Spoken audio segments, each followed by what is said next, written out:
You're listening to Hangar Frequency Podcast by Execaire Aviation. All right, everybody, welcome back to episode 2. You find us in a hangar. You might notice that the team at Execaire Aviation let us in. Right behind us, a Challenger 300. To your right, my left, I guess, a Challenger 604. So welcome to part 2 of the conversation, this 3-part series of business aviation navigating a path to sustainability. If you missed episode 1, we talked about the framework for these environmental programs. So tune into that. Episode 2 is about costs.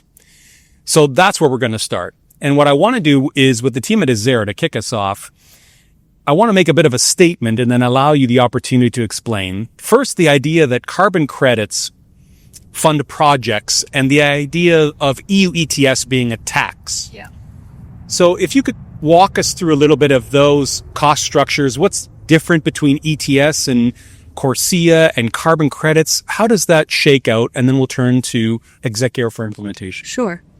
So, in theory, the principle is the same. You're measuring your emissions, and if you exceed a certain threshold, you are now having to comply.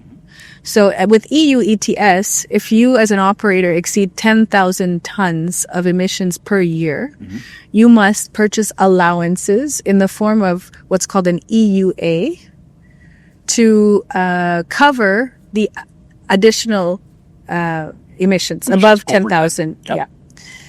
Yeah. This can be seen as a tax. It's a financial instrument, the EUA. So it's market-driven pricing. I think the latest pricing is roughly around, it varies. During the peak times, it went to 95 euros per ton. I think it's around 60, 70 euros per ton now. And it changes through the year depending on the time of year, because everyone is buying allowances at the same time. Once they have to once they know they filed the report, they know how much they have to buy and retire, then purchase in terms of EUAs, that's when usually the pricing is at its highest. So that's the advantage of maybe hedging up earlier on in the year if you can forecast what your emissions will be towards the end of the year. Getting ahead of that cost. Yeah, getting ahead of that. But this is essentially a tax. When it comes to CORSIA, you're now dealing with a different type of compliance. So again, the principle is the same. If you exceed the threshold, it's a little bit different because they have 3-year phases. It's not every year. So as we discussed in the previous segment, at the end of 26 is when actually you have to then demonstrate compliance and retire carbon credits. So the compliance instrument is a carbon credit, which is called a CORSIA eligible carbon credit. So to put it very simply, a carbon credit is equal to 1 ton of emissions generated by a project like forestation or reforestation or wind power, solar power, or direct air capture that generates either a removal of emissions from the atmosphere or an avoidance of emissions into the atmosphere. There's quite a process involved to certify a carbon credit project, and CORSIA's compliance mechanism is compliance credit, or these carbon credits. So if you exceed your threshold, and you will be given, based on what we discussed in the last segment, an amount that you're going to have to purchase to comply with the emissions growth factor of the world. You would have to buy a certain amount to offset. Those would be carbon credits, and they're the choice of the operator, but they have to be CORSIA eligible carbon credits. In order for that to work, yeah. So now maybe talking further about that and talking about the quality of the projects. So when we're thinking about CORSIA and buying eligible credits, how do you view projects? So we'll shift to George ultimately to think about the customer, and then to Patrick to talk about operations. But thinking about those carbon credits and the programs that are out there, leaving aside for the moment EU ETS and that tax nature, how do you view those projects? What does good look like? What are some things that operators or individuals, entities should look at? Yep. So I'll maybe start from slightly early on, before CORSIA even. So carbon credits have existed for a long time. Early 2000s, you had the Kyoto Protocol and the Clean Development Mechanism, CDM, which introduced the first idea of carbon credits. And the CDM methodology was quite loose, and so it really failed. It wasn't enough to kind of make purposeful reductions and make everyone trust in CDM. Since then, you've had the VCM market, and you've had external bodies come in, like the ICVCM, Integrity Council for the Voluntary Carbon Market, setting some guidelines and saying what's a good carbon credit, what's a bad one, or rather, bad is kind of unfair. It's more saying what's loosely measured, right? And then there's CORSIA, which is a label on top of the VCM market. So it's saying we're only going to take the better quality ones, the more projects that you can measure better, and add a label to it saying, okay, these are the ones that we can use for aviation. Now, within this subset, what we are doing is telling an operator, how do you compare between two types of the same project? So let's say you had two reforestation projects. How do you know which one is better, right? And that also ties back into price, because at the end of the day, you're buying those credits. You want to know that you're not paying too much of money for a project that is probably not as good as the other, right? So we introduced a mechanism where you can actually compare those projects, and we did it for the VCM first. So we look at a few things. Firstly, starting with which registry is the project issued on, or which registry is it registered on. So when I say a registry, it's more like a bank where the entire life cycle of issuance, retirement, everything of that credit is tracked. So you have several registries today. You have private organizations. You have the Gold Standard Registry, Vera Carbon Standard. The Middle East has a GCC registry. You have ARD registry. So there's several of them, and each of them has set their own methodology for issuance of credits. So the first step we take is we look at the registry and compare the registry versus the others and say, how strong is their issuance mechanism, right? So some of these registries can have incentives for issuing credits, and that's where things can go wrong. Like, for example, Vera would take a small share of each credit that's issued. So that's a slightly not a perverse incentive, but it's going in that direction, which is, the more credits you issue, the more Vera makes money, but Vera's a non-profit at the same time. So it's we look into those aspects and saying, okay, how does this registry qualify versus the others? And we have seen that registries like Gold Standard, they come out on the top because they don't have those kind of incentives or revenue models in there. The second step is then looking at the project itself and saying, okay, in the context of climate change, which technology is going to help us the most, or which technology has the greatest potential of abatement, right? So let's start with, let's say, renewable energy. 15 years ago in Turkey, you barely had any renewable energy projects. Today, you have a lot of them. Does it make sense to continue further promoting renewable energy in Turkey? It doesn't. It makes more sense to do it elsewhere in the world. So for us, renewable energy in Turkey becomes slightly lower in terms of priority versus that similar project type somewhere else in the world. So we're then looking at, okay, whether renewable energy has a greater potential today, or whether it is natural ecosystems or reduced degradation in forests. So there are different methodologies, like Puja mentioned, different project types. Some of them would be supporting marine ecosystems. So you have blue carbon project types, improving the sequestration potential for marine life in marine ecosystems, and those become like really large carbon sinks. So then we go about rating, okay, for us, supporting a marine ecosystem is better than supporting a renewable energy project, for example. And it ties into other things, because these projects are also helping with climate resilience. So over time, they're increasing sequestration capacity of everything around them, right? So it has a multiplication effect that's what we want. So we always rate those projects higher. We go into adaptation. So how effective is the forest becoming in resisting things like forest fires? Because if you have a forest fire nearby, it can destroy large pieces of land all at once, and you have more CO2 coming out into the atmosphere, right? So how do you make those ecosystems more resilient? So any kind of project that's supporting that gets a higher rating. Then we have something known as the United Nations Sustainable Development Goals, which is broadly related to 17 themes that the United Nations introduced.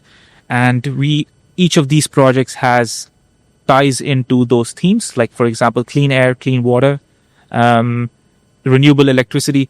So what we try to avoid is, let's say if there's a solar panel project, it clearly addresses directly that one SDG, which is clean energy, right?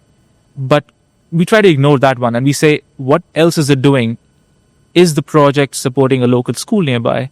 Is it cleaning? Is it supporting a well nearby? Is it improving water quality around it? If it does that, then we give it more points for that kind of work rather than just the direct benefit of that project.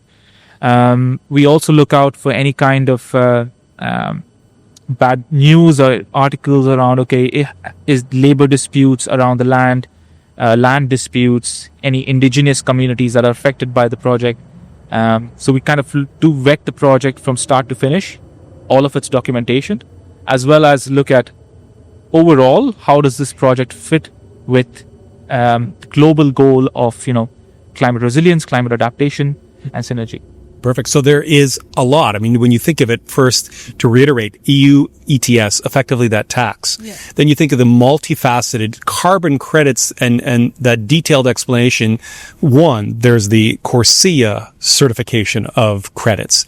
But then you go through that explanation of just how in depth the selection is out there for operators. So maybe shifting to George. George, in episode 1, you talked about clients' commitments, and we think here about cost. We know CORSIA, we're talking about 2026. But if CORSIA allows you to select individual projects, to date, how do your clients view their emissions? How are they selecting? Are they focused on specific projects? Are they buying credits generally? Do they meet, just say, whatever the minimum regulation is? How do they engage right now on this issue of carbon credits and programs? Looking at the clients, we sort of have 2 segments or 2 tiers.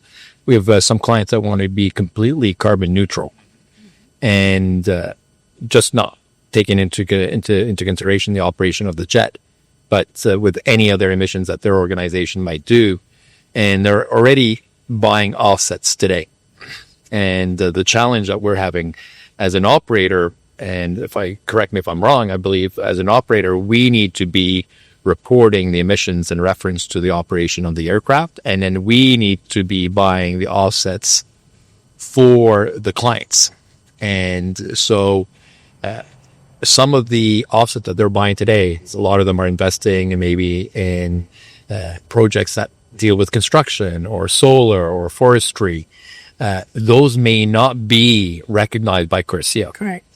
And that's a bit of a challenge now, because now we have to sort of say, and it's great that you're buying the offsets. It's great that you've been provisioning for the offsets in reference to your aircraft, but the offset you've been buying will not meet those requirements. So this is where we come back to the educational aspect of it.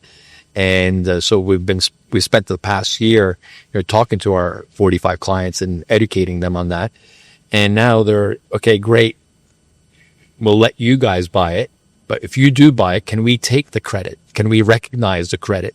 So we're trying to understand on how can we purchase the offsets on their behalf, but give them the credits, and what does that cost ultimately, right? Because what we do when we're operating a jet, we sort of project the operating costs for the upcoming 12 months.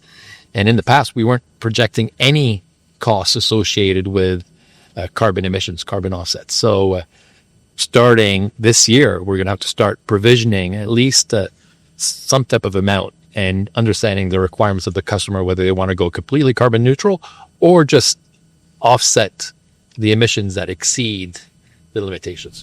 It's a bit like right now imagine you're at a restaurant looking at a menu. Right now, you've got a lot of choices you could say in terms of carbon credits. But it's when the regulatory structure, when CORSIA comes along and says, no, actually, the following items are not available anymore in order to meet that level of compliance, which again, 26. But let's shift gears. In episode 1, Patrick, you talked about leading from the front and costs, and more specifically, what you do with the aircraft are important. So thinking from Execaire's operational profile, how do you run the aircraft? How do you engage with the pilots on a flight profile? And how does that tie into EU ETS, CORSIA, your obligations? Yeah, sure. I will say, I find the whole story about carbon credits very fascinating, right? And all the components and how complicated it is, and the projects and the story behind each project. And, I think from, at least, if I put myself in the shoes of one of our aircraft owners, to have the choice to kind of understand the story and invest in a project that is something that aligns with my values and is important. But I do think, and I want to really reinforce that point, is that,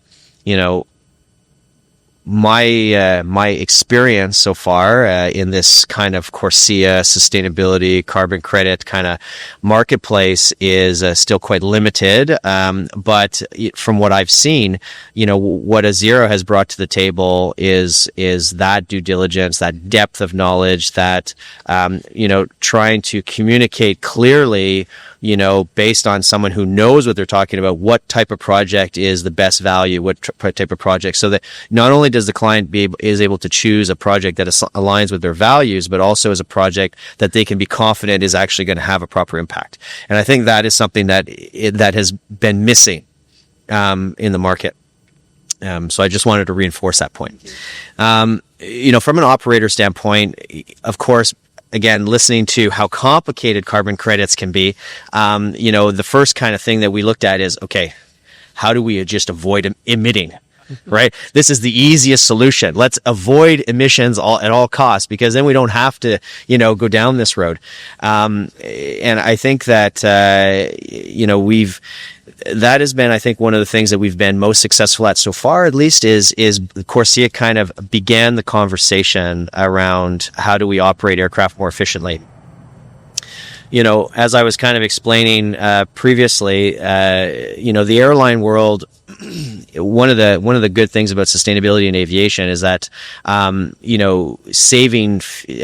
being sustainable has actually got a net decrease in your overall cost, because you're consuming less fuel. You're using you're for example using the APU less, things of this nature. So just by the inherent fact of by using less fuel, you're being more sustainable. So, but it also saves you cost in terms of the operation of the aircraft. So we just starting that conversation, the CORSIA was kind of that point where we're like, okay, we need to start thinking about this. And just getting back to what I was saying about the airlines, they fly the same routes all the time. They have huge amounts of statistical data on those routes. And they, fuel cost and fuel consumption is a top priority for them, right? Arguably the number one priority and the number one influence on cost per passenger mile.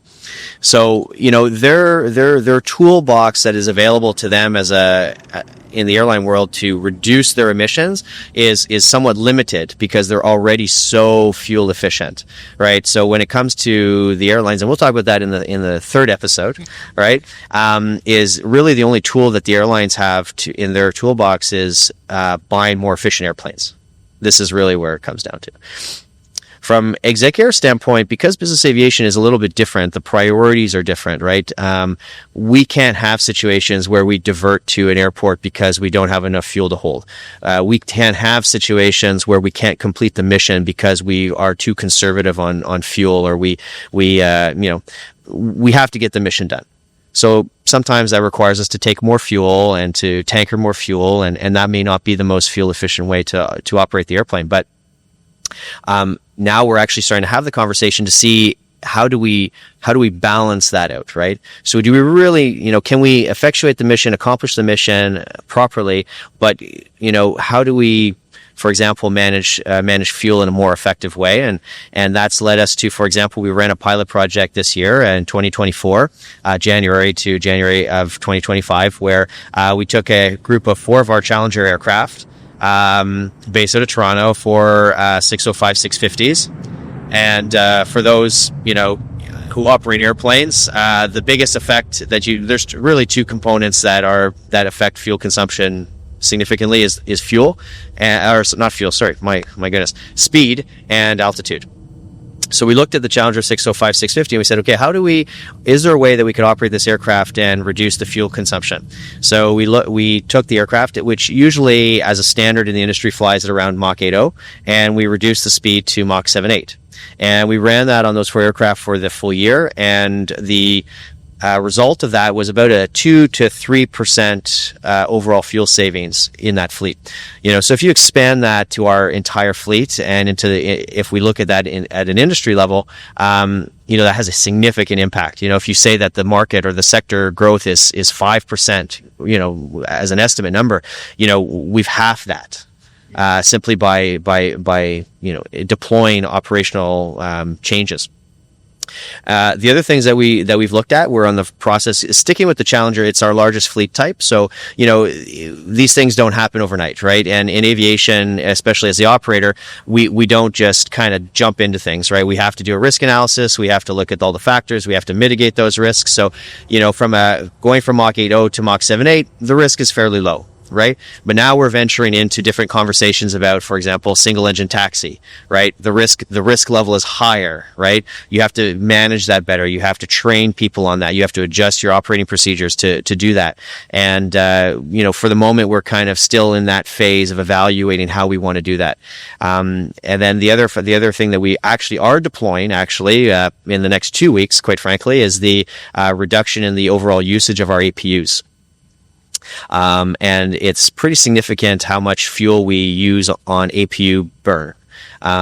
Because again, the airlines, they have APUs at the gates, right? They plug in, right? We don't have that in business aviation. At FBOs, that technology doesn't exist. You can't just plug the airplane in. So you basically, to have electricity and to get the aircraft prepared, you have to run the APU. And what we've tried to work with our pilots on is, so in the Challenger, this may be slightly technical, but in the Challenger, one of the things that we do is at 10,000 feet, we turn the APU on. And what we realized when we actually thought about that problem is we asked ourselves, why are we turning the APU on at 10,000 feet? Because basically between 10,000 feet to landing, arguably between 15 and 20 minutes left in the flight, right? So, but in the Challenger, on arrival, at least, the usage of the APU prior to landing is quite useless. It doesn't really provide you anything. It doesn't provide, it does provide bleed air if you choose, but the engines are capable of providing the air to the aircraft. So we looked at it and we said, well, I don't really think we need to do that anymore. Right? It's not adding any value to us. There are some risks that we have to mitigate, right? If there's a go around and you climb back up and there could be pressurizations issues and stuff. So we have to manage that risk. But overall, we said, okay, we don't need to do that anymore. So turn the APU on when you land, right? Because then it's important, because then when you turn the engines off, you need air and you need electricity for the airplane. But so we said, okay, we're not going to turn the APU on anymore. We're going to leave it on. We're going to turn it on when we land. So basically I can't remember the data right off the top of my head, but I'm pretty sure we did about 1,700 Challenger legs a year in 2024, which is a lot. So if you think about that, you say, well, the APU burns about 200 pounds per hour on the Challenger, and for every leg, we were turning the APU on for about 20 minutes at the 10,000 feet mark. So if you say 20 minutes times 1,700 times, whatever the few, I don't have the math in my head right now. But for people watching, I'm sure they can pull out a calculator. That small change alone has a pretty significant impact on overall fuel consumption. So, we're looking at a lot of different strategies, conservatively because, of safety, and Execaire manages a lot of types of airplanes, right? So again, from a simplistic factor, the airlines, they may have 2-3 types of airplanes that they operate, and airlines have always spent a lot of effort making sure that they have singular types because it makes management a lot easier. But for us, we don't necessarily have that luxury. So we have to take our time, and every type of airplane is different. It's operated differently. Every OEM has different kind of things that they want to make sure that the airplane is operated effectively. So we've started with the Challenger fleet because we have a very large Challenger fleet, but we will kind of look at the Globals and the Falcons and the Falcon 7Xs and the 900s and the 2000s and so on and so forth to see where we can have a direct effect. And I'll finish on one of the reasons we've targeted the Challenger fleet is that, again, it's kind of this effect, a bang for your buck, in absence of a better word for it, is that if I make changes to how we operate the Phenom 300, for example, the net effect is insignificant, really, is minimal, right, I should say. But if I start saving a lot of fuel on the Global, right now, the net effect is significant because it's a big aircraft. It consumes a lot of fuel. So we've really kind of looked at targeting the large cabin aircraft first to see, how we manage that. But then we'll start looking, of course, at the smaller fleet, the smaller aircraft and smaller cabin aircraft. So I'll finish there. I've been talking a lot, but there's always more to say on that. No, I think it's a great example of this cost benefit analysis, right? It's risk an element, and then in the end, it translates its way to demonstrating success means being able to show quick wins. Yeah. And so you've selected a fleet that allows you to demonstrate quick wins, that moves the needle measurably. But let's shift gears to this idea of sustainable aviation fuel. We know that if it was everywhere, we know that it would be the single largest lever aviation could pull in terms of reduction emissions. So to the team at Azzera, thinking about SAF, sustainable aviation fuel, how does that tie into EU ETS? How does that tie into CORSIA? And then we'll shift to an operator's perspective about both what clients are looking for, and Patrick, where it is that you can find it as an operator. So let's turn to Azzera and let's learn about SAF's impacts on EU ETS and if it has any touch on CORSIA. Yep. Let me start off with saying that the reason we don't have SAF everywhere today was firstly because we just haven't there's no one buying it, right? There's no demand signal. I mean, right now, the way we started off with SAF was we need a low carbon fuel, and this was the best solution because you didn't have to modify the aircraft anymore. You could use it into an existing engine, no modifications required, and use it to 50% because the OEMs don't want to take too much risk. So they said up to 50% of a blend of Jet A and SAF, you can use it in our engines, and that's fine. But usually also people ask me, does SAF actually reduce CO2 and how does it reduce it? I'll say the first thing is that SAF is a fuel. Like any other fuel, it releases CO2 when you burn it, right? So there is going to be CO2 generated. However, the way that it's produced is where the CO2 ends up getting stored in the fuel, right? So you're not pulling the fuel out of the ground. Instead, you're making it from used cooking oil, which is basically a waste oil generated out of the food economy, food and beverage economy. And there are existing mature pathways today to take that fuel, take that used cooking oil, and convert it into jet fuel. And this has actually been a huge breakthrough. And obviously, it's going to take a lot of time for enough supply to come into the market. And just to give you a bit of a glimpse into supply, we have right now close to about less than 1% of total jet fuel demand being supplied with sustainable aviation fuel. Also, 2024 was not really the best year because IATA was forecasting that SAF would triple in terms of production, but it only doubled. It's still an achievement, but again, it's a more financing issue, project financing issue, which is coming up. But yeah, going back to what you were saying about how does SAF tie into these ETS programs and CORSIA. So the first thing is SAF is expensive, right? Because it's just not available so much in such large quantities. Over time, it will go down in cost. But today it is 3 to 5 times the price of Jet A. And that's expected, right? It's a new technology. It's a new fuel. It's going to be expensive. So the EU ETS has considered ways of making it more financially more digestible for an operator or an airline to use it. And I mentioned in the first session, there's this concept called as SAF allowances. So let's say in 2024, any airline or operator used SAF, they can then claim that amount under this incentive program in the form of SAF allowances. And what that does is bridges the gap or gives you enough money to bridge that gap between what you paid for your SAF versus what you paid for Jet A. It's just that green premium. It covers that cost. And it's really a big one because it's almost 20 million allowances. So it's really big incentive to push and promote SAF within the ETS. Yep. And, from an operator standpoint, this is really, especially on a business jet operator, I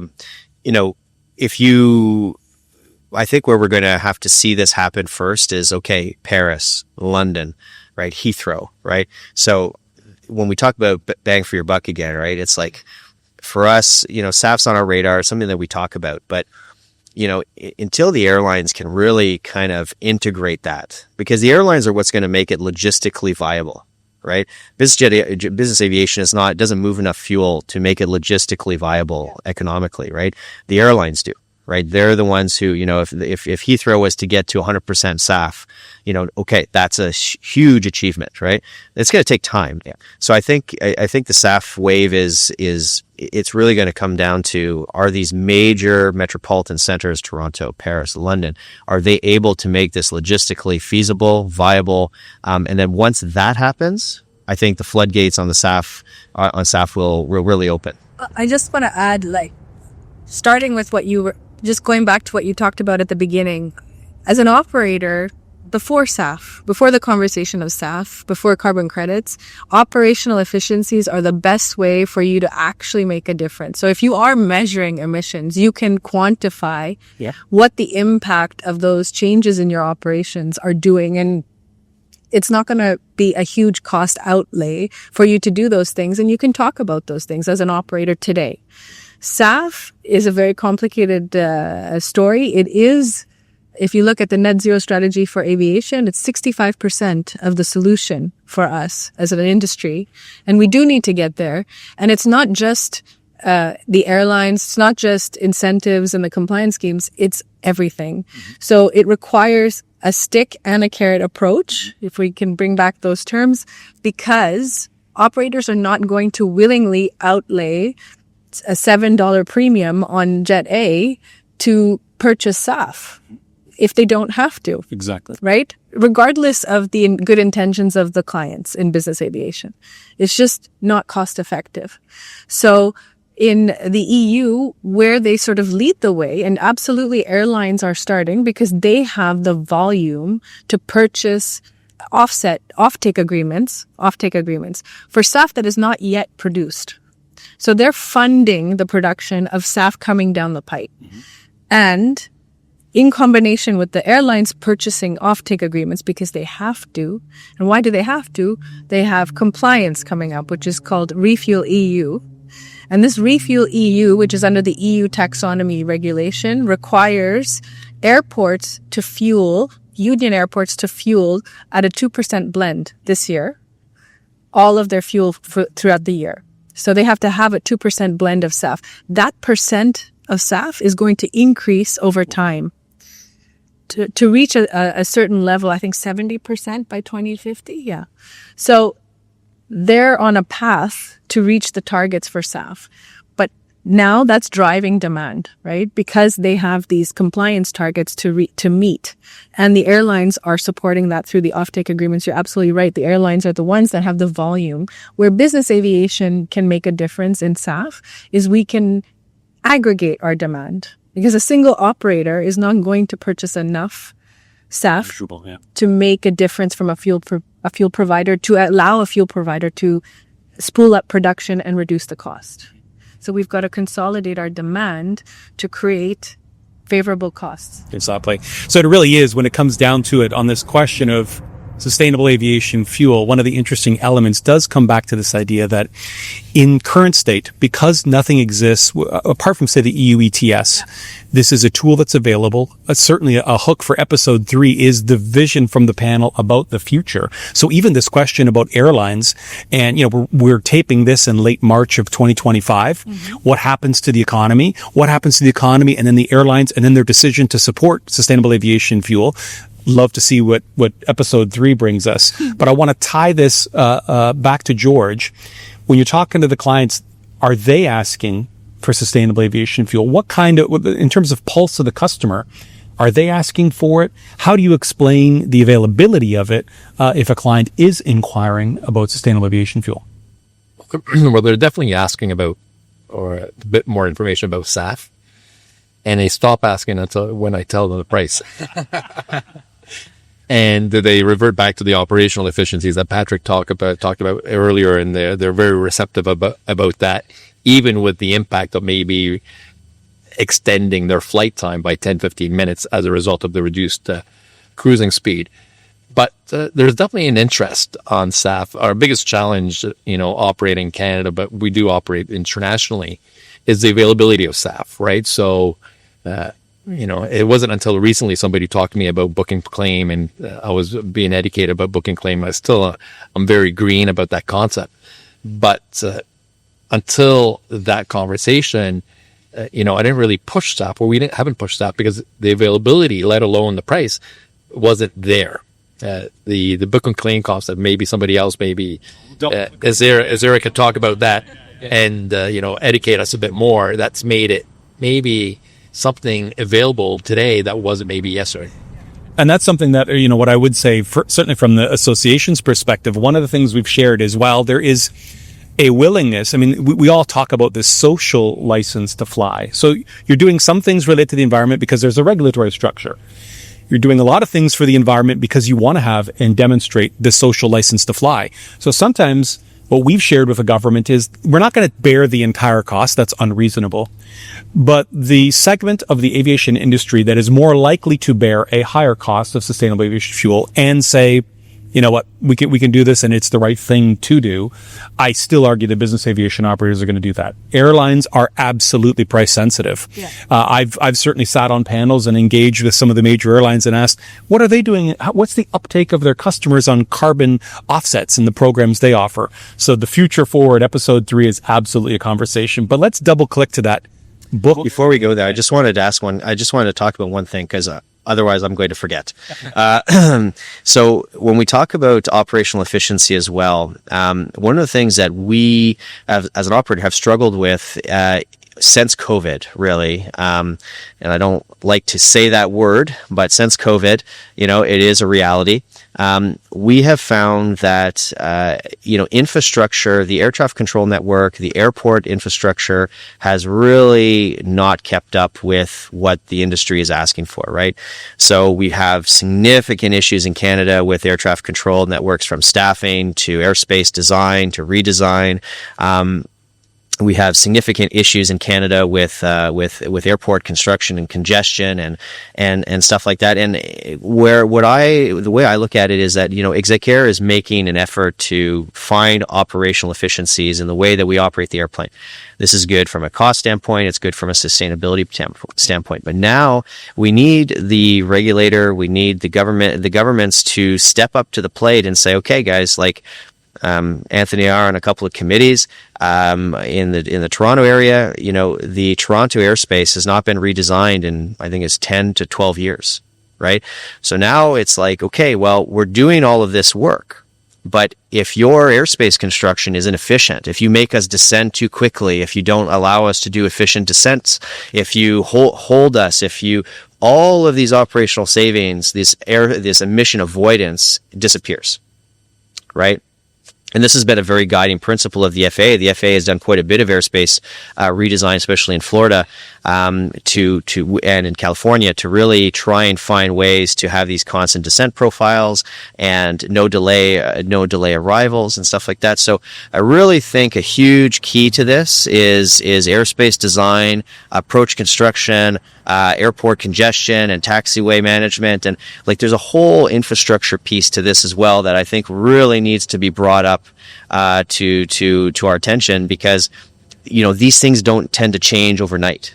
I can slow the planes down tomorrow once I've done my risk analysis and I've come to a conclusion. But airspace redesigns and airport construction this is like a 10-year kind of time horizon.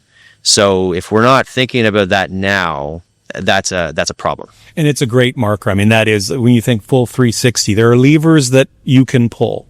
There are things that you can do. And then there are the things that you can't control, that you have no over influence, because you can slow the aircraft down. But if you're held down at an inefficient altitude, one that isn't what you filed or would desire based on whatever performance characteristics you have, you burn more fuel, more cost, more emission, all that stuff. So it absolutely is a point for you, the viewer, to consider, is that what levers you can pull them, study them, understand what you can do. And I want to kind of shift to that idea of book and claim, because George brought it up, and it's a question that we get from our members. If the availability of a liter, a gallon, insert your favorite quantity here, but if it's difficult to find SAF, what is book and claim? Where do I get it? How do I take advantage of it? Sure. I'll briefly talk about it, and I'll hand it over to Anant, who's the expert in SAF. So part one of our platform is the emissions measurement and compliance, and part two is the mitigation.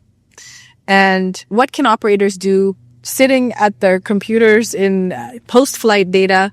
What can we do to mitigate our emissions? And obviously everyone has understood now carbon credits to offset our emissions. We can do that. But then the other topic was SAF, right? How can we use SAF to reduce our emissions even post-flight?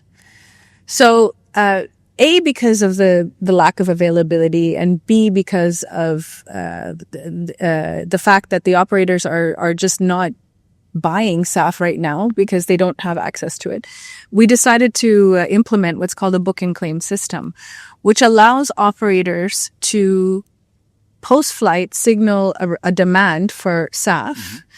Azzera, we are an aggregator on the platform, so we will take the demand from various operators, because it's mere gallons from each operator. Let's say each one is purchasing about 2% of SAF for specific flights that clients have requested SAF on. So then that you were aggregating those demands, and then we're going out and procuring the SAF, having that SAF burned on other flights, and receiving certificates that represent the environmental benefit of the SAF, the actual reduction. And those certificates, they're called CORSIA certificates, are then allocated to the flights where there was a demand for SAF and purchase of SAF. So you're paying for the premium for the environmental benefit of a SAF, but without having physically put SAF on your plane. And you can then, in theory, claim a reduction for that flight. So we have what's called a book and claim system. It's managed by Azzera on our platform. And what it does is it takes advantage of the volume of activity that business aviation or the business aviation operators have to then go procure SAF at the most favorable price. Perfect. Yeah. So that's the book and claim system. Maybe Anant can elaborate a little bit more about where it stands with respect to compliance. Yep. I'll start with why book and claim is really there. So why does it exist, and how is it supporting this aviation ecosystem? So with SAF, obviously the reason it's expensive is because the production cost is really high. But also there's this one aspect, which is the perceived value of SAF to a customer is how much CO2 is it actually reducing for me, right? So higher quality SAFs made out of used cooking oil are more expensive than animal fat-based SAFs, because UCO captures more CO2 in the process and versus tallow or animal fat. And so UCO SAF would give you a reduction of somewhere between 85 to 90%, even 93% CO2 versus Jet A as a baseline, versus tallow, animal fat, which is going to give you a reduction of 80%. So you're getting more CO2 reductions for the same volume of SAF, hence your price is more. Right? Now, there's another aspect in the calculation of CO2, which is transportation. So the more I move the fuel from point A to point B, the more I'm adding this element of carbon intensity from transportation of the fuel. So ideally, if I want to sell my product to someone and get a price premium for it, I should move it lesser. And therefore, I can control it and say, okay, the carbon intensity of the fuel is low. You're getting a better reduction for how much you're paying. And so the price of this product is high. Now, book and claim comes in, and it's great for this kind of a situation, because let's say you have fuel in LA and there's an end user in Europe who wants to use the fuel. Book and claim can enable that transaction without having to move the fuel from LA to Europe, which doesn't make any sense because you're adding so much CO2 just to move it. So this is great, and primarily a reason why book and claim is so popular. Now with CORSIA, what's happened so far is not just CORSIA, ETS, all of the carbon markets, they're a bit skeptical, or they're a bit risk averse as to how rapidly it could explode out of proportion if everyone started using book and claim, because there are two aspects of it. One is double claiming and one is double counting, right? If there are not enough mitigation measures in place, you could have double claiming happening. So for example, two operators saying they've claimed the same amount of reductions in the same volume of SAF, which is not great for the SAF industry, because then when you have external scrutiny and media coming in and looking at, okay, hey, this is not great. What are you doing? So the approach really has been, let's make sure we do it the right way, and let's take it step by step. So the first step has been, let's use physical SAF at wherever it's available. So Refuel EU is encouraging that. They're saying, let's use physical SAF. The second step is, let's assess the feasibility of book and claim in our existing environment. So the EU ETS has done it. CORSIA is done it through private actors. So the Roundtable on Sustainable Biomaterials, in short RSB, they have a registry of their own for book and claim. They did a study on CORSIA, on eligibility of book and claim for CORSIA, and they've submitted their findings, which they say is it will enable and help CORSIA, which I completely agree.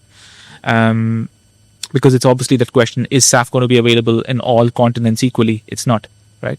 So, So in general, I think we're still waiting for SAF book and claim to be accepted in CORSIA as well as EU ETS. And I think that point will be like a very big turning point for the usage of SAF. And that, that kind of highlights yet again, right, this kind of infrastructure strategy, right? Because, book and claim is one thing, right? But it's also just, let's get down to the pure availability of that fuel. Where is it being produced? Well, my understanding, again, is that there's only 2 refineries in the world that actually generate SAF. Maybe that has changed, because that may have been a couple of years ago, but my understanding was there's one in California and one in one of the Scandinavian countries, in Finland, I believe. Right. So now it's like, okay, so from a governmental standpoint, it's like, okay, so we have these mandates. We want to promote SAF, right? Well, do we have a vision, a strategy to entice private enterprise to build these refineries, right? And make it more accessible in the locations where it is? Because to highlight Anant's point is that's one of the things that Execaire has struggled with SAF is, George said definitely the premium, the price is a problem.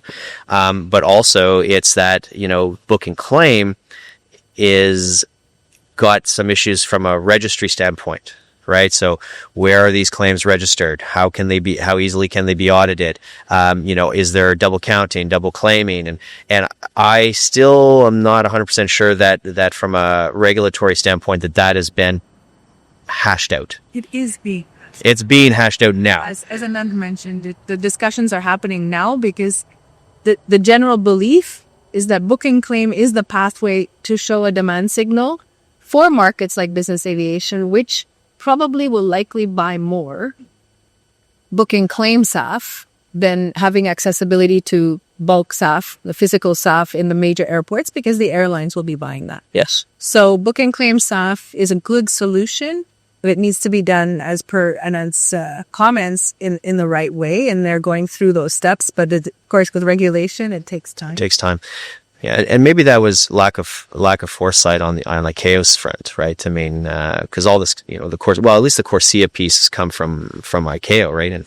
And maybe book and claim, I know. And maybe you guys can clarify this, because I'm just speaking from an operator standpoint. I don't live this every day, right? I'm not in it. I have a very good peripheral knowledge, but, did ICAO, when they designed this program, did they actually have in mind that book and claim was going to be a thing? Or did book and claim kind of just emerge out of the need for SAF, right? And maybe you guys can answer that. I'm not 100% sure, because, when I look at it, I say, well, this problem could have been foresaw before, and action could have been taken to then create this registry. And then I think, George to confirm, but I think we would have had a lot easier time having these conversations with our clients. Is like, okay, this is rock solid, right? In the same way that we do due diligence on these carbon credit programs, and it's very thorough. And okay, on the book and claim side, that is not there yet. Yeah, to your point, we are also, so very similar to carbon credits. We're introducing, for the carbon credits, we have what's called the Azzera Impact Score, which is what we described, the due diligence process on assessing carbon credits. We're going to do the same for SAF, because there's different types of feedstocks for SAF, different qualities of SAF. And to answer your question earlier, did ICAO know about or think about book and claim? I'm thinking they did, but as a last priority. Yes. Because they had to get through the carbon credit integrity process. Which is kind of ironic when you think about it, because, now we're looking at SAF as being the major solution. It is the 65% Right. solution. Yes. So, and maybe we learn as we go, right? Is that, ICAO, to your point, maybe said, carbon offsetting is really going to be, is the compliance, right? But now it's like, oh, well, that only gets us so far to our goal. Now SAF is a really big important piece of this, but now it's like, okay, well, we didn't really think about how do we maintain, transparency and compliance and all this kind of stuff, right? Yeah, but in all fairness, I think ICAO is trying to bring together 125 countries to agree to something.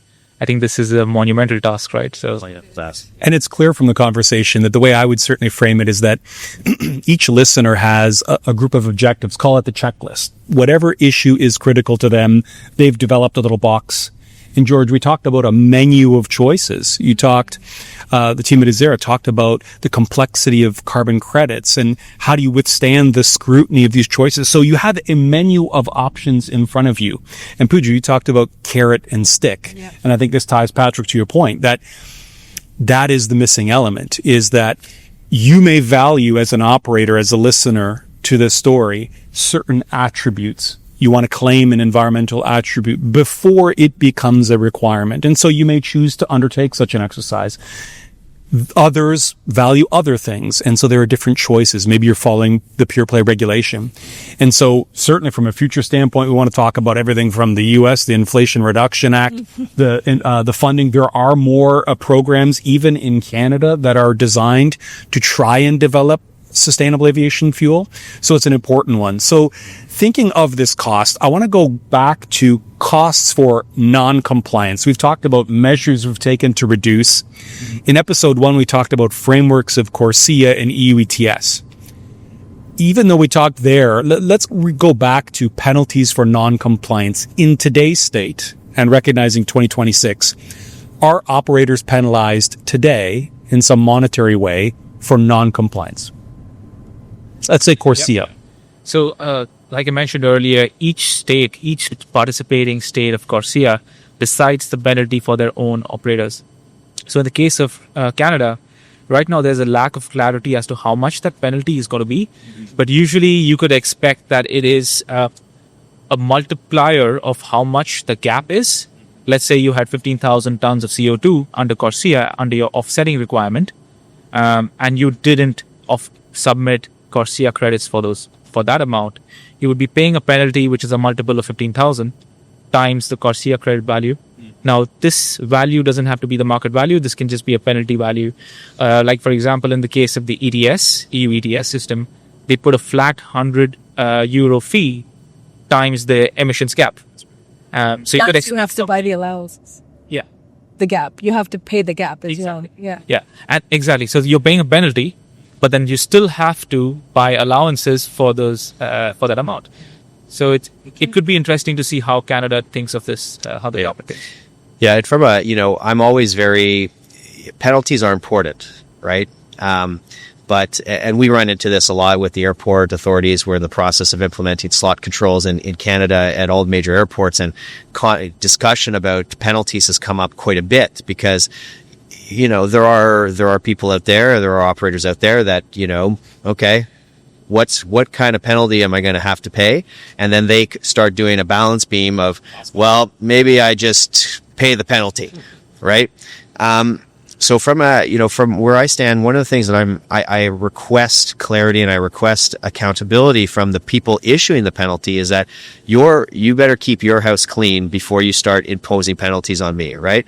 So if your regulatory framework is perfect, if everything that you are in control of is perfect, then the penalties can apply. But as soon as you start having we have this issue in Canada and maybe this is a tangent perhaps, but from a slot control standpoint is, okay, how many slots are you issuing at this airport? Oh, well, you don't know, you can't explain that? Well, then you can't start issuing me penalties for non-compliance if your control over your internal processes is not without issue, right? So there's that component as well. So supportive of penalties, supportive of that, of making sure there's a level playing field and there's compliance. But the government also has to make sure that their house is clean when it comes to these processes, right?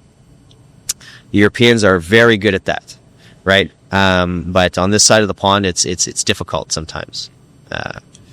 So then maybe shifting to, we've had a substantive conversation around cost, things that are within operators' controls. We've learned what customers are asking. We've learned the tools that Azzera can provide. Let's think about, I mean, maybe in the context of just Canada, because we're here in Montreal at Execaire Aviation and talking about this. Thinking about the government, let's say the government of Canada, whether that's federal and then the regulator Transport Canada. Maybe from both sides, I'd love to hear what you think the government could do to help operators transition, because we've talked about applicability. If you didn't see episode 1, you'd want to go back to learn, am I caught up in these programs? It's a lot to take in, but you need to first say, does this apply? But when you think about what the government is doing or what the regulator is saying, what's missing in terms of education, whether it's us educating them, or them coming to the operators and learning to say, how does this business work? Any insight you can share about those aspects, whether it's federal government or the regulator? I think from our perspective, we'll talk about it, I guess, in the future. I mean, the federal government can help with providing incentives, right? For SAF production, for example, for carbon credit projects that are CORSIA eligible. There's one project in Canada. Exactly. So, as a Canadian operator, I'm sure Initech would have a really great story if they go to their Canadian clients and say, we have these Canadian projects that we'd like you to invest in or fund as part of compliance. So now you have a story, right? But we don't have that because the federal government is not yet supporting or incentivizing those things. Absolutely. And that makes it easier to sell that story, is correct. Developing the projects, making them CORSIA compliant, right, and therefore helping the ecosystem. Yeah. Now, in talking with the regulator, I know that they're struggling. They're struggling with CORSIA and they're struggling with the regulations. I think it's a resource issue more than anything, but they could do more to support the operators in giving them guidance and giving them tools and giving them, for example, providing them with a list of verifiers. Mm-hmm. Because the reports have to be verified. So every CORSIA report that's submitted has to be verified by a verifier. There are no Canadian verifiers. Mm-hmm. So again, it can be difficult, right? Without this more of a hands-on approach from the regulator to support the operators in doing what they need to do to comply. There's a lot of confusion out there, it seems to be, which is why we're having a podcast like this, because there's so much information out there, but it's hard to put it all into digest it, make it relatable. Yeah. That's the impression we get from talking to operators. I'll just add that we were in a few working groups earlier, in discussions with Transport Canada as well, and there is an ambition for SAF. It's an aspirational goal for now for 10% 2030. It's a really steep one, considering we have no SAF in 2025. However, I think that's going to be changing, and there will be more rulemaking around it. We would hope. Yeah. Again, this is a political thing. Yeah. Right? So we're not. It's the Yeah. I mean, from my standpoint, like I deal with the regulator all the time, right? I live in Canada. I 100% agree with what you said, right? Is that, it's one thing to, a lot of times we feel it's like I said earlier in episode 1, it's changing the mentality, right? You can't just build a regulation and then try and push it through and then make everybody try to be compliant, but you do it in a negative fashion. You don't motivate people to want to be compliant. You penalize them almost into compliance. And this is a bad change management process. So I agree that the government of Canada should understand holistically that, okay, we want a net zero aviation industry, right? Okay, well, how do we do that? You can't just burden the operator, right? You can't. It's impossible, because I don't have to, when we talk about levers, I have no control over what the OEMs are doing. in terms of new aircraft technology and better, more efficient engines and all that. I have no control over that. I have no control over CORSIA compliant projects. No control over that. I have no control over the ATS network and the airport infrastructure plans and any of that. I have no control over that. But when you think of it as a proportionality of what has the biggest effect, right? The operator is a very, very small component of that, but it is 90% of the government's attention. Correct. Right? So their attention right now, from the Transport Canada standpoint at least, and from the Government of Canada standpoint, is okay, hey, are you doing what the CARS says? Right? So we're going to spend tons of resources and energy to make sure that you are compliant with the CARS, which we are. But again, the effect of that is small when you compare that to, for example, if we could have a more efficient ATS network or more efficient infrastructure or local refineries of SAF, or, these things have a larger impact. And I think that's where the government has a real holistic challenge in terms of strategy. The EU is different. The EU has a much more holistic, strategic plan that includes infrastructure, enticing infrastructure creation, and they have a plan. As you move away out of the EU, that becomes less and less a situation, the reality. So from an operator standpoint, sometimes it can be frustrating, right? Because you kind of are the target of everybody's attention, but really when it comes to sustainability, have a small role to play. Now, the airlines probably have a larger role to play because the money that they outlay for new aircraft and their involvement in new aircraft design and stuff like that, I think they're bigger. There's more money there, right? So they can put pressure on Airbus and Boeing to, like, they need, I'm not going to spill the beans on episode 3, but I think that from an operator standpoint is a very frustrating issue that we've been dealing with since 2019, since we kind of got thrown into this.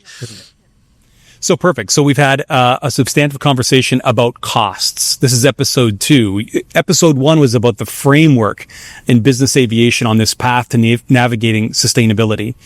Episode 3 is going to talk about the future. So the question we want to leave you with today is, what's your price for aviation and sustainability? What are you willing to pay?